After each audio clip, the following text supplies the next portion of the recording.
এক যুগের বেশি অর্থাৎ ১৩ বছর আগে শাহীন সুমন পরিচালিত ভালোবাসার রং সিনেমা দিয়ে ঢালিউডে অভিষেক হয়েছিল চিত্রনায়ক বাপ্পি চৌধুরী ও মাহিয়া মাহির।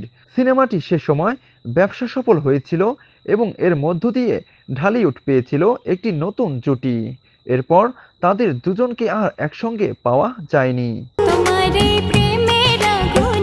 এদিকে আজ বুধবার সকালে নিজের ফেসবুকে বাপ্পি চৌধুরীর সঙ্গে একটি ছবি শেয়ার করেন মাহিয়া মাহি।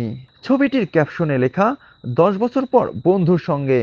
সেই পোস্টে অনেকেই তাদের শুভেচ্ছা জানিয়েছেন, পাশাপাশি জুটিটির প্রশংসা করেছেন অনেকেই।